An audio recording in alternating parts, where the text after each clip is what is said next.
Acum, caut-o pe Irina, identific-o, cere acceptul să lucrăm cu ea și pentru ea și spune-ne cum o percepi. Am găsit-o într-un sătuc din Iugoslavia. Un sătuc, cum să spun, foarte mare satul ăsta, sătucul ăsta. Foarte, foarte, foarte, foarte mare, dar cu niște străzi, că sunt niște alei așa, între case. Niște case sărăcăcioase, niște case joase, foarte joase, în sensul că percep că dacă stai înăuntru, nu poți să ridici mâna în sus, că nu-ți ajunge. Adică nu-ți permite înălțimea să ridici și mâna în sus. Foarte, foarte joasă. Inițial am găsit-o, dar are în cap ca un fel de bonetă, dar e o bonetă în stilul la cum poartă popii ăștia, chestia înaltă așa, dar înaltă, e înaltă, foarte înaltă. E făcută dintr-un material, are un păr extraordinar de lung și de negru și îl poartă într-un coc răsucit, răsucit, răsucit, răsucit. Când i-a dat drumul la păr, seara când a ajuns acasă, am perceput că părul ei trece de genunchi în jos, dar chestia asta pe ea o ajută foarte mult. Nu este atât de bogat părul ei pe cât mă așteptam, ba din contră, este doar lung și destul de rar. Dar percep că în momentul când și-a dat boneta jos și și-a desfăcut părul și îl rulează într-un fel de coc și înăuntru lasă cum ar fi un tunel. Și de acolo a scos mâncare și a pus pe masă. A scos foarte multă mâncare și a pus pe masă, știi? Și după aceea și-a dat drumul la păr. În momentul când a scos mâncarea pe masă, am perceput foarte, foarte mulți copii, 12 la număr. Au venit la masă să mănânce și au mai venit încă 4 femei. Toate gravide, într-o stare avansată de sarcină.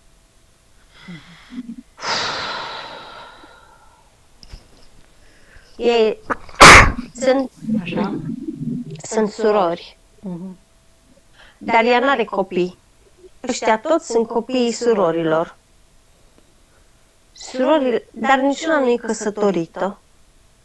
Toate fac copii în urma abuzurilor, în urma violurilor. Sunt orfane ele și de mamă și de tată. E casa toleranței, dar nu se prostituează ele. Ele sunt violate frecvent.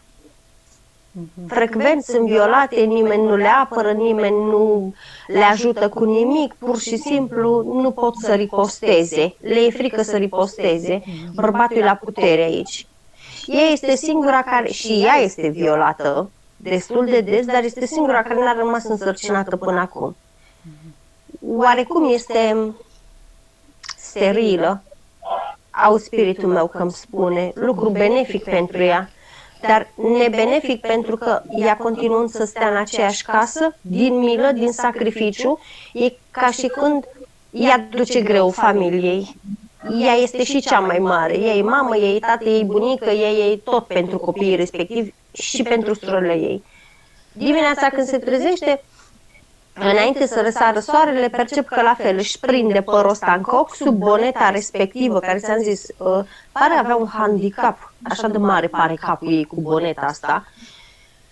Și mai percep aici, la mâneci, scusute, are un fel de rochiță pe ea foarte largă, dar pe dedesubt până la genunchi și la mâneci, pe dedesubt rochiței, e, cum să spun, are un elastic atât de strâns și pe acolo percep că pe aici bagă mâncare. Ce poate să fure, cum poate să fure, bagă mâncare.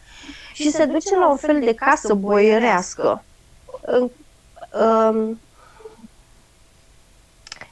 De cele mai multe ori muncește ca să acopere impozitul, aud. Adică ceva de genul, e forțată, e obligată să muncească și nu este plătită, dar nu îi se dă nici mâncare. Ea trebuie să se descurce din furat. Și la un moment dat percep că e prinsă. În momentul când e prinsă, percep că în curtea casei respective, o curte destul de mare, destul de impunătoare, percep că tot așa se pregătea un banchet acolo. Am omis, dar nu intenționat, să specific, care o frumusețe aparte. Este foarte frumoasă, foarte, foarte frumoasă. La banchetul respectiv sunt invitați fel de bogătani din împrejurim și nu doar din împrejurim. Pentru că este frumoasă, este și foarte urâtă de femeile de la curtea respectivă. Este și luată la șuturi de soțiile invitaților, dar pentru că este prinsă cu mâncare aici, la mâini, este aruncată și în mijlocul lor acolo și pe lângă faptul că este violată, pe lângă faptul că este dezbrăcată, umilită, așa, la sfârșit, nu are sens să spun toate atrocitățile astea, la sfârșit percep că îi înfige o suliță mai jos de buric și așa o omoară.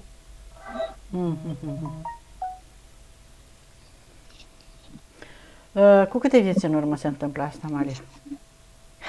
Aș zice că precedenta, nu mi-arată exact, dar e, cum să spun, e în spate, dar nu foarte în spate. Încadrez la precedentă.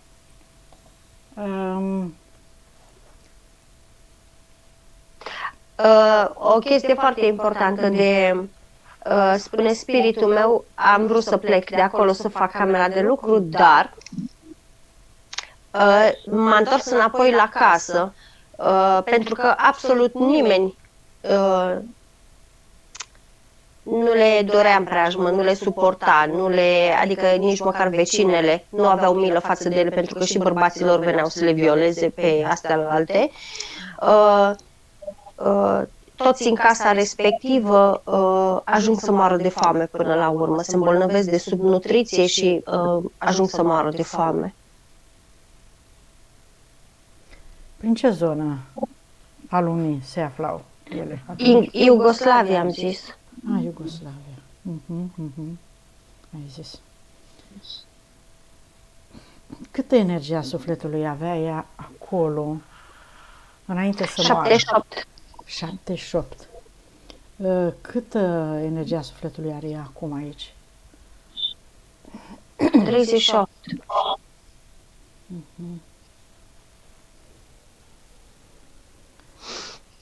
Înțeleg că ne-a dus acolo să vadă suferința prin care a trecut și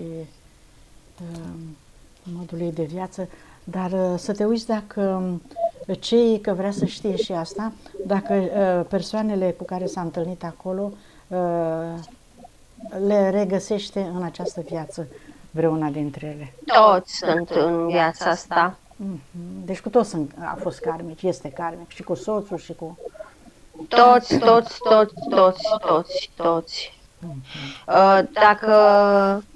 Dacă mă întrebi, în momentul când ai zis soțul este fix cel care a condamnat-o, șeful curții respective. Boierul, cum ar veni. Pentru care a murit, nu? Cel care, da. Care a dat ordinul, ca să zicem așa. Indirect. De fapt, ordinul direct l-a dat el, dar indirect soția lui a suflat în ureche. Care este cauza pentru care și-a pierdut auzul în această viață? Iată că nu e de la început, de la naștere, în urmă cu 30 de ani. Dar nu este doar din viața asta. Și apropo, când ai pronunțat cuvântul 30, 31, 32, este vârsta la care a murit în viața respectivă.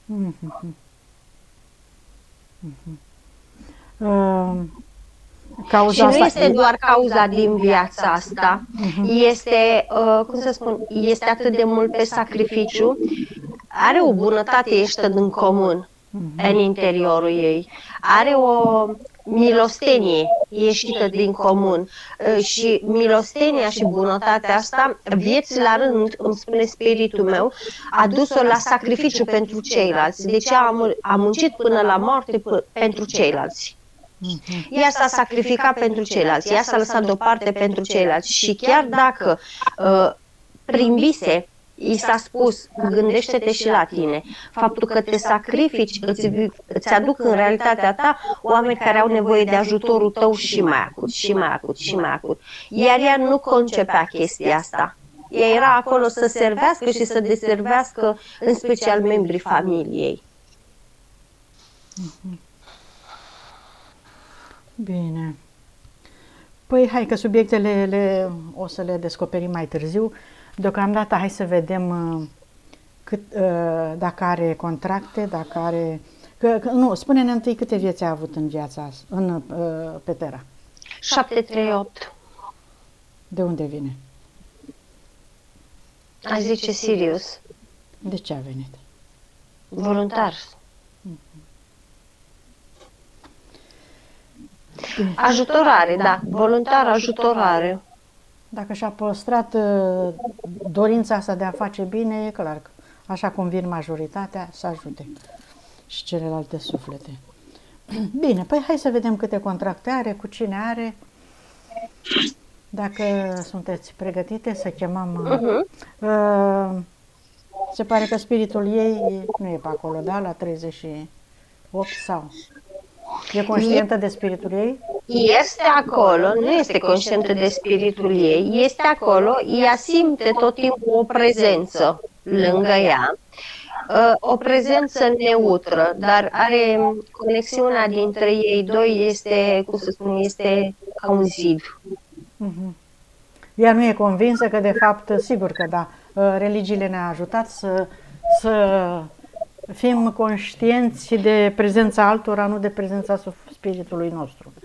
Așa da, stau una la mână și a doua la mână percep egregoare foarte puternice, în special cele ale sacrificiului și ale religiei.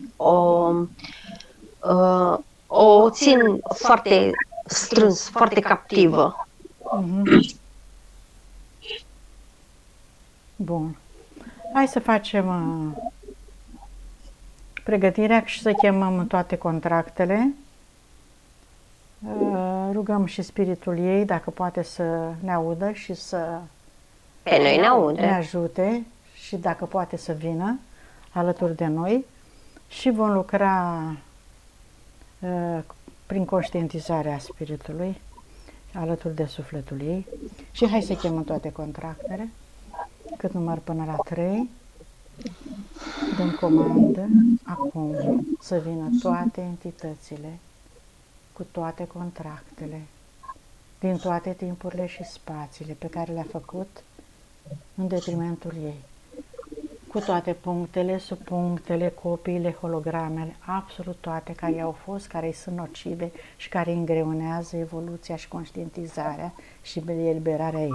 Când număr până la 3, toate vor veni. 1, 2, 3. Acum sunt toate în fața voastră. Nu, e pe ierarhie, suntem noi în sala de consiliu. Bun. Câte contracte are? Și cât sunt acolo? Nu e. E unul singur, destul de Complex. complex, dar simplu totodată. Da, da? Da.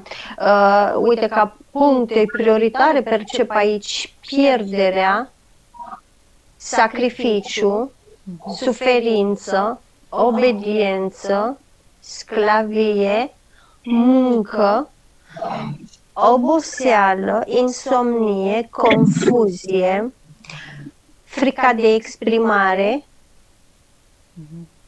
foame, supărare, grijă, nesiguranță, incertitudine. Bine.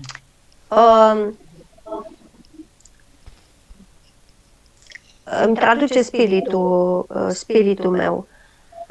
În față e Consiliul. E Consiliul De reîncarnare, da? Tredeului, da, Fals. al lui Iahve. Da. El e șeful. Mhm. De restul nici măcar n-au venit. Dar exact chestia asta îmi traduce spiritul meu. Este atât de bună pe punctele astea pe care le-am specificat și dă atât de multă energie acestor puncte încât, cum să spun, au fost bifate de atâtea ori încât s-au șters până și bifele. Adică ea vieți la rândul a făcut cam asta, a experimentat cam asta. Lucru care a dus-o la un moment dat la monotonie, la stagnare, la stat pe loc. Deci a evoluat atât de mult în ele, deci mi-arată până a ajuns sus, încât după aceea, cum să spun, le-a repetat de atâtea ori, iar, până când a început la involuție și a coborât înapoi jos. Dar de ce s-a întâmplat așa, Amalia? Dacă ea le-a învățat și a ajuns la nivelul la care să le înțeleagă, să le știe. Le-a învățat, dar nu le-a conștientizat. E o diferență, spune spiritul meu. De asta trebuie să coboare iar în ele? Corect, le-a învățat, a trecut prin ele, dar cum să spun, ea nu le-a conștientizat să zică, să-și ia timpul ăla de repaus, câteva A mers minute. așa, în virtutea inerției, că e bine așa, că cunoaște, că știe, Asta e viața. că știe ce să facă, asta e viața, da. Asta e viața, Și nu se trebuie poate să fie. altfel. Corect. A mers în Asta e programul viața. ăsta de rulaj la infinit, de Corect. rulare la infinit. Corect. Am înțeles. Iar Iahve i-a dând atâta energie la chestia asta pentru că ea s-a identificat în totalitate cu asta e viața. Iahve n-a avut niciun motiv. Sigur să-i schimbe concepția, În programul, punctele. Da. Corect. Da, Ceva de genul, cum ne asta e ajută. viața. Da, Asta e viața, asta crezi, ia de aici. da, repetă-le până nu mai poți. Corect. Și când o fi să te destructurezi, aia e, avem destule. Da, altele. Bine, hai să facem un foc purificator, Amalia. L-ai citit pe toate, parcă? Da? Mai greu la destructurare. Așa, stai așa, că spuneți. suntem în Consiliu, da. Hai să vedem cum Mai facem ca să... greu la destructurare. Sunt foarte puține suflete care ajung la destructurare. Da. Mm. Le ajută să se ridice iar ca să le poată fi de folos entităților, nu? În unele cazuri, da, le lasă să-și refacă, nu le ajută, le lasă în stază ca să-și refacă energia. Sufletul este capabil să-și refacă energia și să o ia de la capăt, îmi arată spiritul, dintr-un atom e posibil să redevină iar întreg. Are capacitatea de a face chestia asta. Dar asta printr-un strop de conștientizare? Are nevoie de un strop de conștientizare ca să poată refacă atomul? Ca să se încarce de la sursă și să poată să se regenereze? Sunt ele oare înlesnite să facă asta? Sau Da. este în menirea spiritului să o facă? Sufletului să o facă? Nu. E un proces foarte complex pe care nu poate să-l simplifice, spune spiritul meu. Ok. Dar nu trebuie neapărat conștientizare, e, cum să spun, îmi arată în termeni energetici, dar nu știu să relatez în cuvinte. Dar percep că dintr-un atom se reumple iar. Cred că trebuie doar să fie eliberate din partea lor, lăsate în pace ca să se poată reface, doar ca să nu fie împiedicate, ca să zic așa. Deci iată câtă capacitate are Da, o parte sufletul. da, îmi bifează și ceea ce spui tu ca fiind adevărat, dar de cele mai multe ori spune că se întâmplă chestia asta în momentul în care pe suflet nu mai interesează nimic. Adică ceva de genul, faceți ce vreți. Așa. Da, am mai întâlnit ideea asta. În momentul în care nu-ți mai pasă de nimeni și de nimic, Da. Rămâi neutralitatea aia și poți să lași legile Universului să funcționeze. Te expandezi. Și expandezi în momentul ăla. Super! Pe simplu. Pe simplu. Da. Foarte bine. Uite, o informație bună. Așa, unde eram? Ce facem cu Consiliul? Îl arde, îl topește spiritul meu. Îi spune că este pregătită să iasă de sub ierarhie și o percep, cum să spun, tace ea lângă noi, dar e ca și când în sine ei face ahauri, face declicuri. Conștientizări. Să ai în vedere și destructurarea tuturor proceselor religioase, să-și ia energia de acolo, adică să o conștientizeze, să șteargă, să curețe energetic, informațional, să se elibereze din toate închisorile religiilor, de oriunde, de oricând, din toate viețile în care și-a cedat energia și și-a constrâns în programe și ritualuri și falsuri și falsa credință, să se destructureze acum, absolut toate, din toate, tot ce ține de ea, tot ce a făcut ea, din necunoaștere și din orice alte motive. Da. Așa. Am venit înapoi în camera de lucru. Bun, că trebuie să-i facem scanarea, da? S-a destructurat acolo. Hai să vedem care sunt, că sunt niște probleme de sănătate la ea, să vedem ce implanturi găsești și eu după aia mai vedem. Programe, blocaje. Adică un fel de cască pe cap cu grilaje pe față. Ce e interesant este că casca asta e ca o cască de motociclist și în loc de chestia asta în loc de panou ăsta, e un panou din grilaj. În momentul în care i-am ridicat panoul ăsta în sus, am perceput că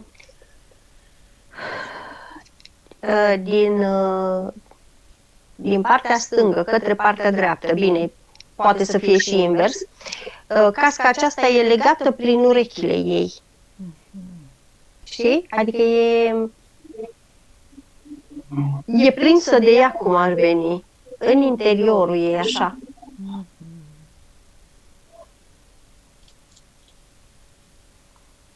Cine i-a pus-o? Iahve. Da. Să se supună lui, asta e obediența. Da, să se supună lui. Da, o scoatem, o ardem în focul purificator. Da, o scoatem, dar să vedem cum o scoatem. Că aici adică nu ți-am zis, e de colo-colo. Ai zice inițial că face parte din capul ei, pentru că la jumătatea capului, cum ar veni, nu percep nicio, cum îi zice, niciun punct de sudură, niciun punct de nimic. E atât de a fost atât de îndoctrinată încât s-a contopit cu programul ăsta, cu implantul ăsta.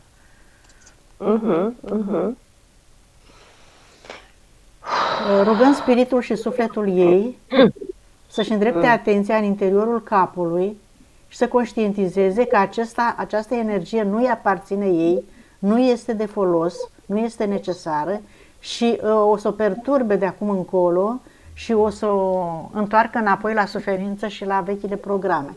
Așa încât o rugăm să găsească o soluție, să se destructureze ușor și lin, în ritmul și în frecvența în care corpul ei poate să accepte și suportă această destructurare, să se desprindă toată energia care nu ia de pe corpul ei, pentru că ea știe și cunoaște frecvențele, face diferența de frecvențe. Rugăm spiritul și sufletul ei să colaboreze și să separe energia proprie de această energie impusă veche, care aproape că s-a contopit cu energia ei. Și să înceapă desprinderea.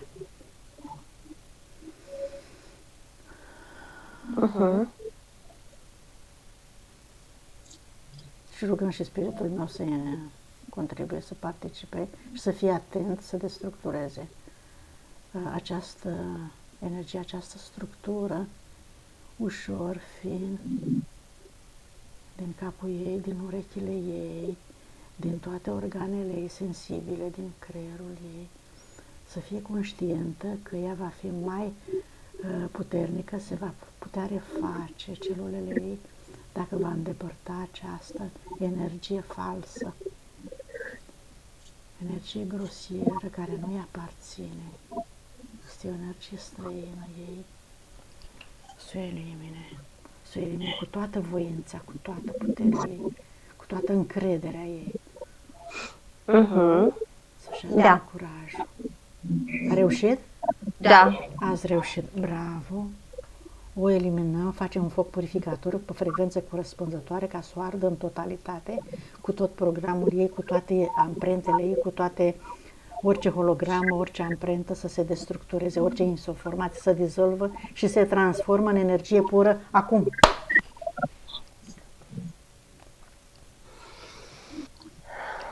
Așa, Da. mai departe.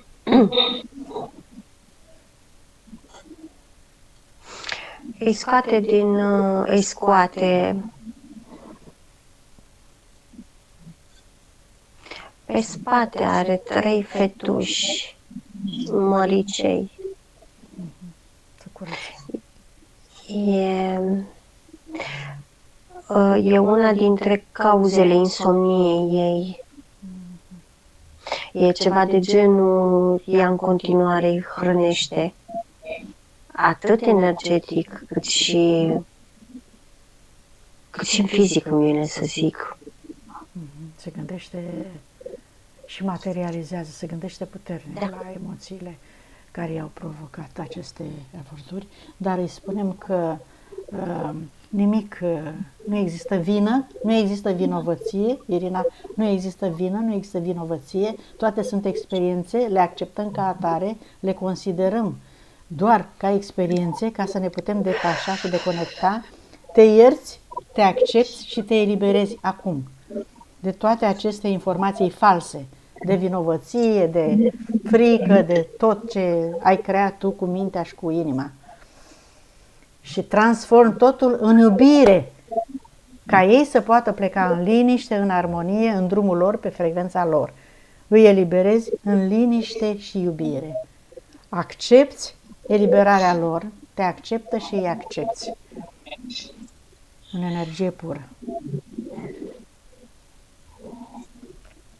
Curățăm toate cordoanele care au venit.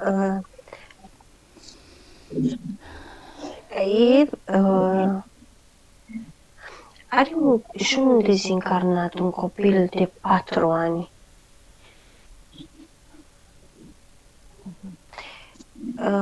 Pe față o ține în brațe, e lipit de ea. O hrănești pe aia.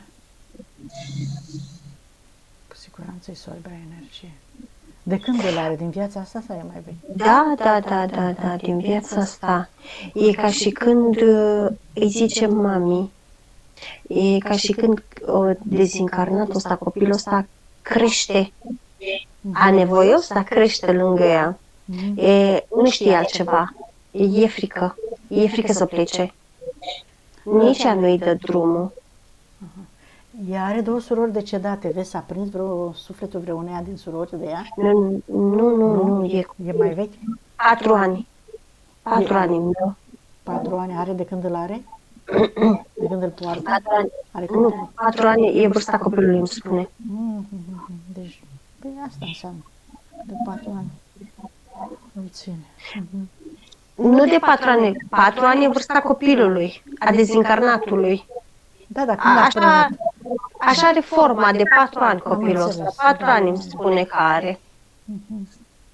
Deci nu e de acum 4 ani. Dar e venit de mult, de timpuriu. Are un copil mort?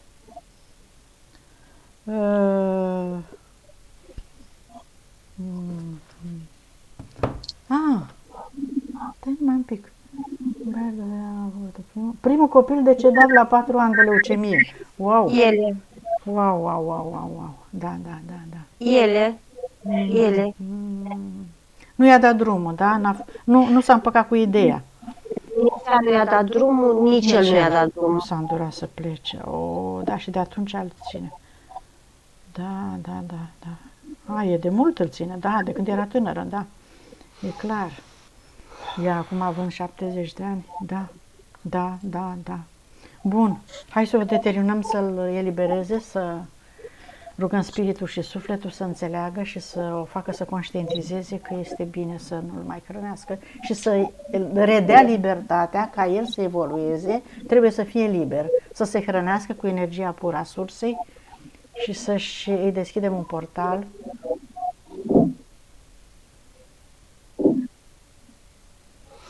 De aici problema e de ficat, de intestin, de vezică, de rinichi, de uter, de tot. Da. De aici și repulsia ei de a mai avea un partener, de aici tot. Deci durerea ei a fost... Pierderea copilului. Am auzit-o, o și aud strigătoare la cer. Da, suferința a fost mare. Iată ce ți aduce, Irina, suferințele minții fizice și ale sufletului, ale inimii.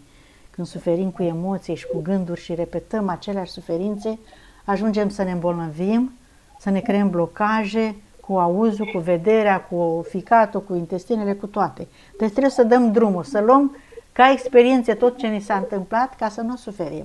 Mai ales sufletele care sunt ajutătoare, bune, blânde, iubitoare, cu atât mai sunt mai în suferință, da, sufletele astea. Bun, să accepte pierderea. A plecat, i-am arătat că i-am deschis canal în sursă și i-am arătat unde se duce. Spiritul meu s-a dus și l-a dus, dar i-a lăsat cum ar veni portal să vadă o perioadă, să-l vadă că e bine, să-l vadă că e ok, adică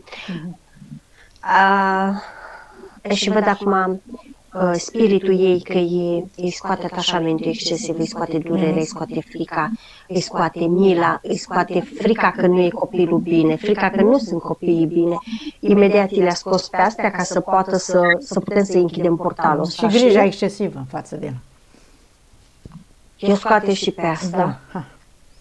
Foarte bine. Îi mai scoate un implant din stomac.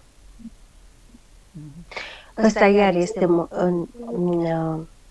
nu digeră veștile proaste, dar totodată percep că ăsta e responsabil cu închiderea unui ventricul de-al ei, care are legătură cu oxigenarea creierului și a inimii. Are treabă și cu capul, dar m-a dus către picioare. A dus către zona inferioară a corpului. E mai urgență acolo. Da. Adică îmi arată amorțeala picioarelor, îmi arată, îmi vine să zic, balonare, mi arată așa puțin umflată. Și dacă ar fi avut o emoție care ar fi vrut să iasă, e ca și când se mărea puțin, cam ca un balon, dar până la un anumit punct. Nici mai mult, nici mai puțin, adică o somatiza în interior. Bun, scoatem și asta.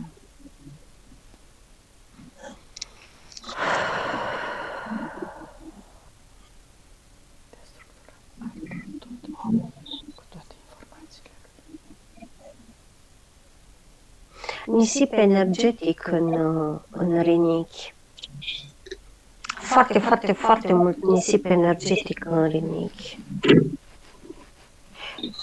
Greutățile vieților cumulate aici sub forma de boabe de nisip, fire de nisip.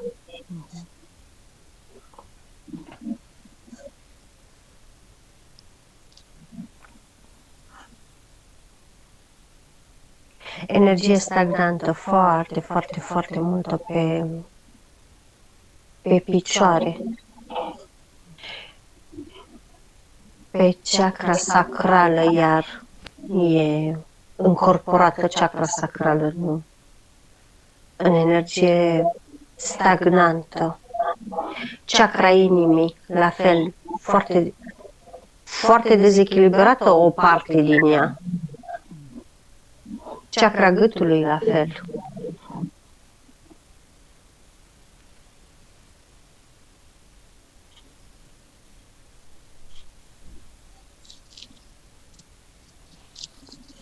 La cap.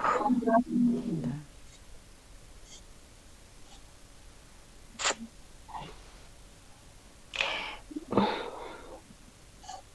Tot îmi vine să zic că i-a picat în cap când a fost mică.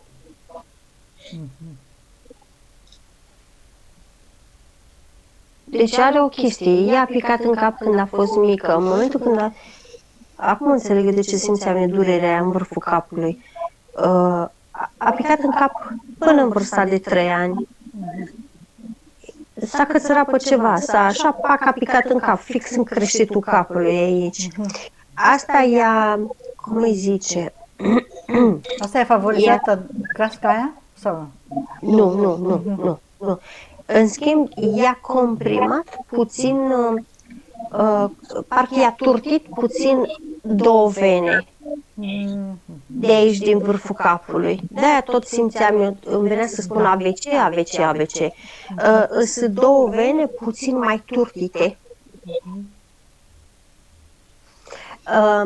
Obligatoriu trece și mai greu sângele pe acolo. Da?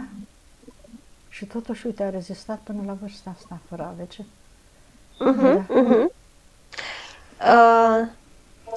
Dacă are parte de puseu energetic, de supărări, de durere și așa, da, e posibil să facă. Deci trebuie să stea cât mai relaxată. Da? Corect, pentru că în momentul în care sângele trece repede, e posibil să vena respectivă să nu suporte trecerea bruscă a sângelui pe acolo. Trebuie să ia iuțeala broaștei testoase, spune spiritul meu. Deci emoțional. Și emoțional și probabil nici fizic să nu facă prea mari eforturi, că circulația se pornește și prin mișcare excesivă, să zic. Oarecum da, dar zice că e mai periculos puseul ăsta energetic, ăsta emoțional. Ok, așa e, da. Da.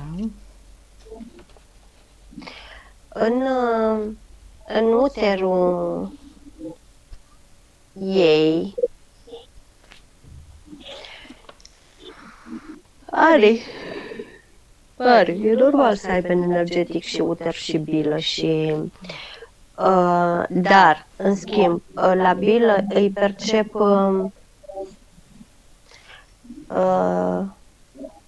cum ar fi un cub din ăsta de gheață mai lunguieț. E blocat.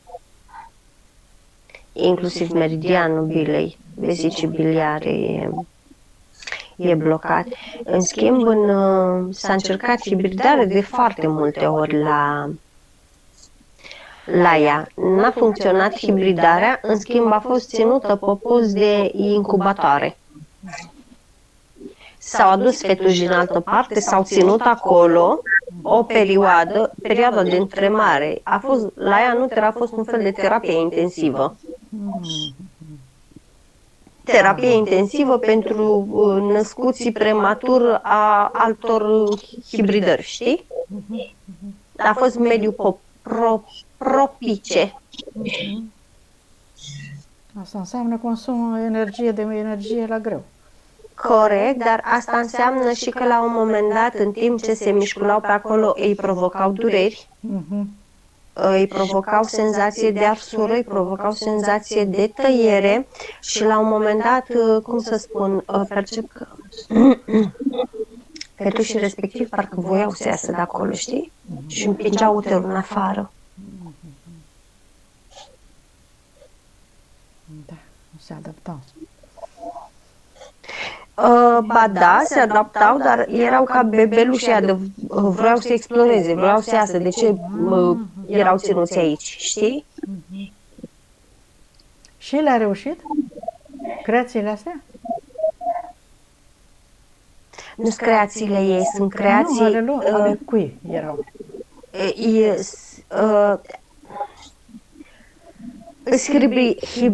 Au fost hibridări din alte Rase? rase cu umani, cu alte rase între ele, dar la ea au fost aici ținute în incubator. Și după aia, după ce au plecat, nu mai avea legătură, nu-i mai hrănea. Nu? Nu. Nu aveau niciun interes, spune spiritul ei, să-i mai hrănească, pentru că pentru ei important era să fie bateria full aici, cât să întremeze pe ei. Să o folosească doar pentru incubator. Corect. Bun, deci, da, asta e. Nu știm dacă a rezistat sau nu, oricum ne interesează. Important e să nu mai aibă ea ceva aspecte să le hrănească pe acolo. Nu mai are, nu mai e eligibilă din punct de vedere energetic pentru a mai fi incubator, cum spune spiritul ei. Okay. Îi mai scoate mila, îi mai scoate tristețea, îi mai scoate depresia, îi mai scoate supărarea, rezistența la schimbare, frica de viață, frica de zgomote, frica de înălțimi, frica de moarte o scoate după peste tot. Îi mai scoate neputință, îi mai scoate incertitudinea, confuzia și indignarea. Punctele principale, Da. organele principale. Și îi mai scoate foarte multă rigiditate, sacrificiu, orgoliu și mândrie din picioare și din mâini. Și sper că e suficient pentru ea în momentul ăsta. Da, da. Bun, mergem mai departe. Liniile de potențial de suferință, să le curățăm, să vedem ce e acolo, dacă e ceva. Nu pot să-mi dau seama exact. E neagră. Arată ca o pătură. Exact așa arată, lată și lungă ca o pătură neagră cu diferite, parcă ar fi niște vene din astea ieșite în relief. Ramuri, gata să se înmulțească. Bun, rugăm spiritul și sufletul ei să le anihileze, să le șteargă. Au fost ramurile pe care a funcționat, spune spiritul ei. E ca și când ea prin întuneric a mers de atâtea ori încât și-a făcut cărare. Oh, da, da, se leagă cu ce ai spus mai devreme. Parcă a sculptat într-un lemn. Aceleași drumuri, da. Da. Și le-au rămas conturate ca să se ducă tot pe ele în viitor. Bun, le anulăm, le destructurăm, le ștergem, le transformăm, le luminăm, refuză, renunță să mai bătătorească aceleași cărări și dispare această negreală în totalitate, cu lumină, cu energie pură, cu iubire, cu optimism, cu acceptare. Și își creează acum sănătate totală, perfectă și permanentă, regenerarea celulelor, a întregului corp, păstrarea corpului curat, liniștit, în armonie totală. Și își creează acum, da, ce mai își dorește ea, sufletul, spiritul, să o inspire, când reascultă această sesiune, poate să-și creeze orice. Să se ocupe de ea, să aibă timp pentru ea, să se iubească, să se respecte, să se stea liniștită, așa cum mi s-a spus, să nu aibă emoții puternice, așa încât.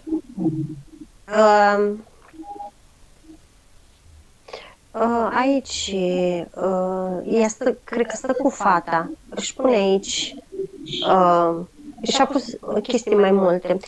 O chestie care am perceput-o la ea, după ce s-a tras, după ce n-am mai avut, nu mi-a mai dat voie să-i mai scot emoții, energie, nimic. Deci după ce s-a întâmplat chestia așa și a spus gata, este prea mult pentru ea, am perceput că și-a pus mâinile la urechi și e ca și când vibrațiile energetice care vin din comunicarea cu ea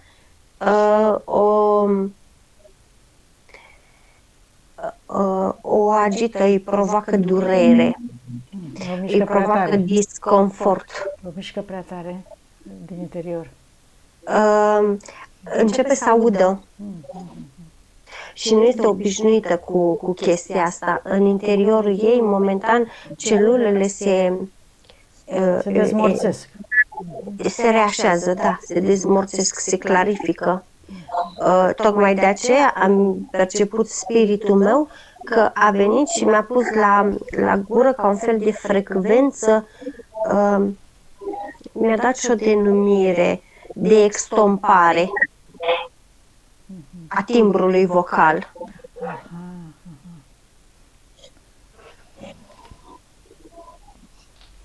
Bun, ca să accepte în continuare colaborarea, să nu o stresăm. Bun.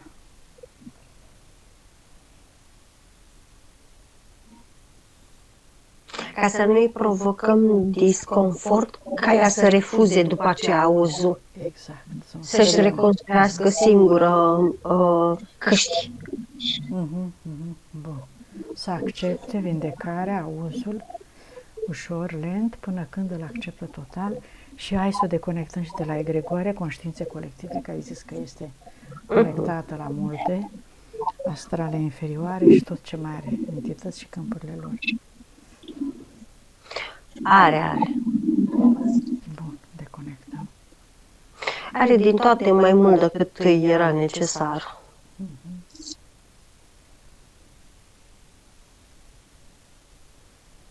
Da. O deconectăm, o curățăm. Și acum mergem mai departe și o deconectăm și de cordoanele cu toate persoanele din prezent și transgeneraționalul să vină acum și să ne uităm și pe puncte acum, să înțeleagă și partea ei fizică. Am în vedere doar ce nu s-a amintit în descrierile tale. Între timp ce citești-o acolo, am perceput că se curăță cordoanele și cu ea, toți din prezentul ei, toți sunt karmici. Da. Absolut toți. Cum să spun, și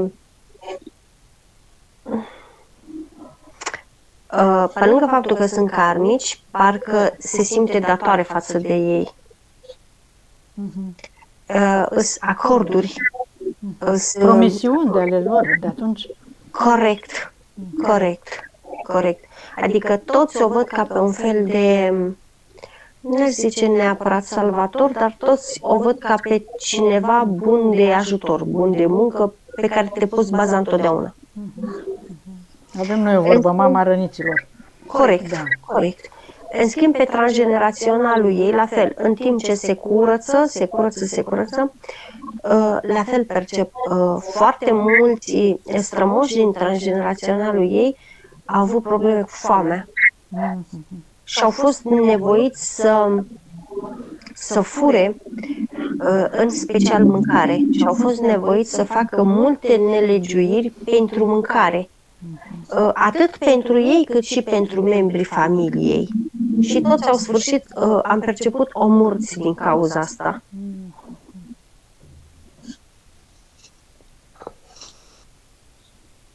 Bun.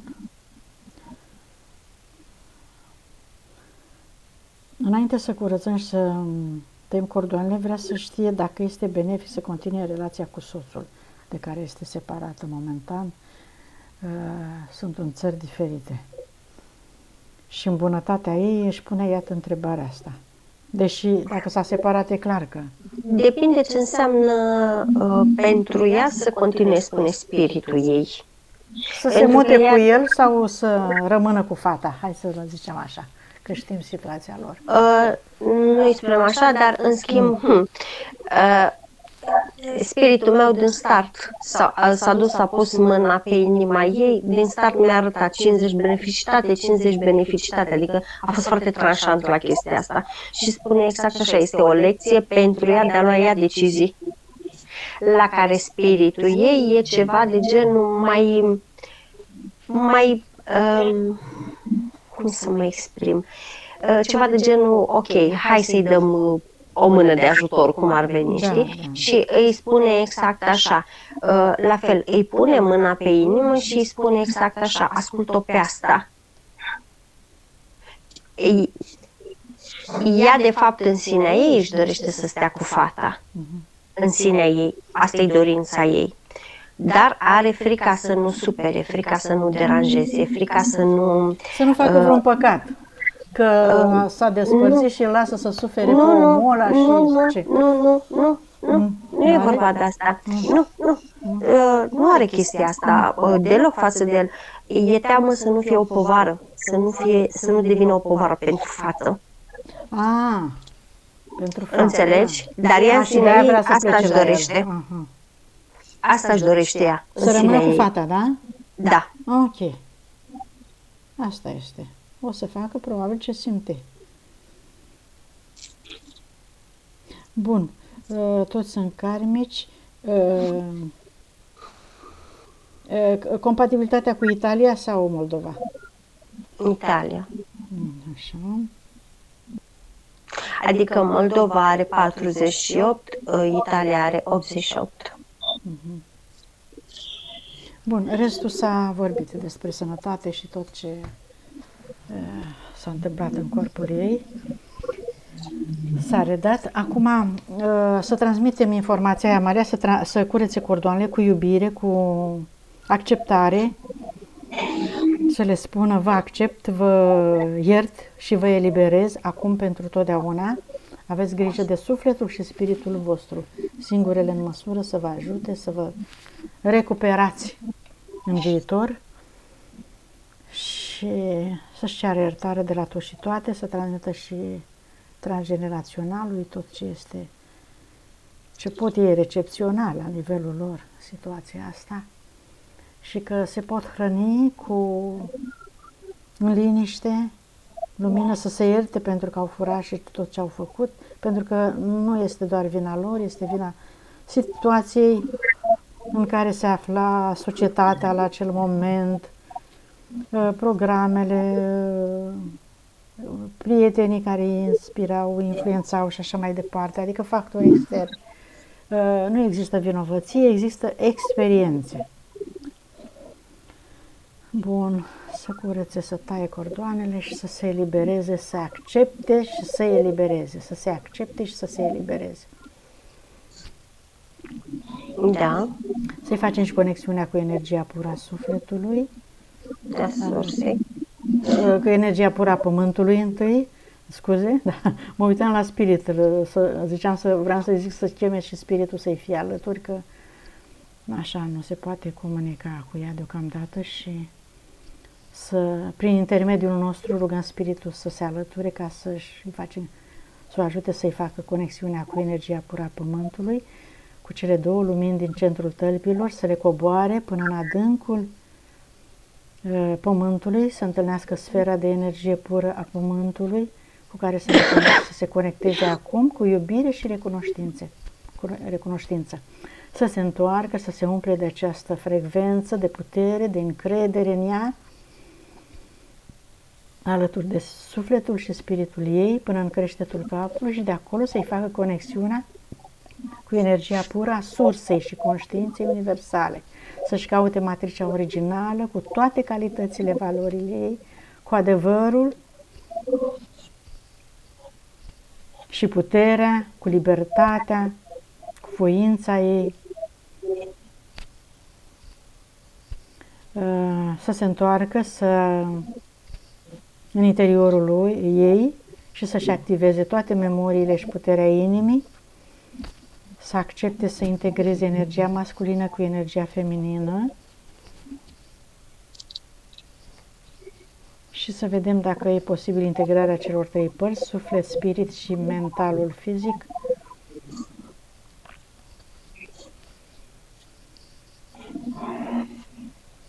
Sunt aproape una de cealaltă, dar nu se... Hai să-i reglăm emisferele, Amalia, să vedem orice amprentă de acolo, orice informație, orice reminiscență a trecutului, să o scoatem, să o dizolvăm, să echilibrăm emisferele cerebrale, să-i activăm o ușoară frecvență pentru regenerarea neuronală. Nu mă lasă să-i activez nicio frecvență că am vrut pentru urechi să-i activez și nu. Bun, măcar să echilibrăm emisferele dacă e posibil. Asta îi le face. Bun, să-i dai comandă de reechilibrare a centrilor energetici. Formă, culoare, sens de rotație, da, se face.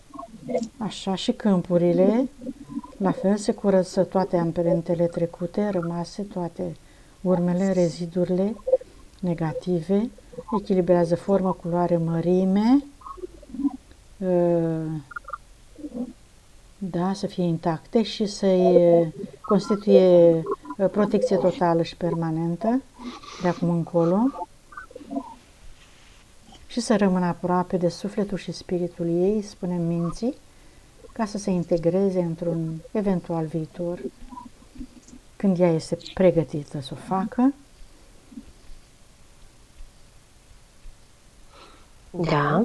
Și acum să curățe casa, să vedem dacă are un portal care îi aparține, dacă mai are ceva. Bun. Să-și curețe spațiul, lucrurile ei, energia, toate imprimările din pereți, din oriunde s-a făcut cu vechea ei energie, să o șteargă acum, să o destructureze, să curețe toată energia de pe toate obiectele ei. Îi curăță din mai multe case pe unde a umblat, percep. Urmele ei, da? Bun, urmele ei trecute, prezente. Da. Uite-te și la robinetul abundenței, deși nu ne-a cerut, e în protocolul nostru. Este deschis, dar cum să spun, bine să zic că curge ca pensia. Adică nu are flux din ăsta continuu, știi? Dar când și când pac, pică, când și când pac, știi? Și am perceput intervale oarecum regulate. Ok. Bun. Hai să vedem cât la sută s-a recuperat energia sufletului, dacă a mai rămas prea mult. 100%. Ah, da? Conștientizare? A prins ceva? I-a urcat la 48. Și metabolizare câte zile? 12 îi dă, dar e ușoară. Se lucrează ușor. Adică e receptivă, da? Este. Acum este fascinată de cum aude lucrurile. Eu n-aș închide înregistrarea. Irina, dacă poți să te apropii un pic, fără să te vezi, să o întreb pe mama dacă simte vreo schimbare. Irina, mâinile mi amorță ușor. Bravo, bravo. Altceva. Cum te simți? Ești bine? O leacă roșie, agitată. Ai simțit căldură? Da. Mă vedeți? Bun.